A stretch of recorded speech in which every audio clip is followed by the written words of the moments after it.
అమెరికాలోని American progressive Telugu association Michigan chapter వారు Detroit నగరంలో ఈ నెల 21న సీతారామ కళ్యాణ మహోత్సవం అంగరంగ వైభవంగా నిర్వహించారు. 400 మంది సభ్యుల సమక్షంలో జరిగిన సీతారాముల కళ్యాణం ఎన్నో తీపి జ్ఞాపకాలు మిగిల్చింది.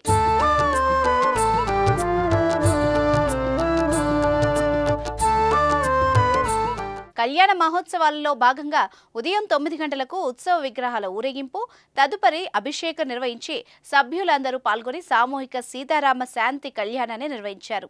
ఈ కార్యక్రమం అంతా గ్రామీణ వాతావరణం ప్రతిబింబించేలా చిన్న పెద్ద అందరూ ఉత్సాహంగా పాల్గొన్నారు. చిన్నారుల సాంస్కృతిక కార్యక్రమాలు ఎంతగానో అలరించాయి.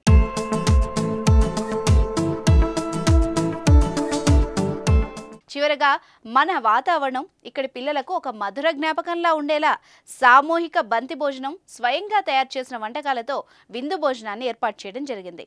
ఈ కార్యక్రమంలో ఆప్తా అధ్యక్షులు త్రినాథ్ ముద్రగడ గారు, ఉపాధ్యక్షులు బుల్లి కనకాల గారు, మాధవ్ తలారి మరియు మిచిగాన్ స్థానిక న్యాయకత్వం global operation chairperson Madhu Ulli గారు, north east central region president Srinivas Matti గారు, మిచిగాన్ రాష్ట్ర coordinator Sunil Nallala, APTA talent search vice chairman Kalyan Pulasi, APTA సాంస్కృతిక సలహాదారులు జితేందర్ బొడాండా, ఆప్తా మహిళా ఎంపవర్మెంట్ వైస్ చైర్మన్ రమాదేవి తోటగారు, ఆప్తా బోర్డు మెంబర్ వీర తోటగారు మరియు 400 మంది సభ్యులు పాల్గొని జయప్రదం చేయడం జరిగింది.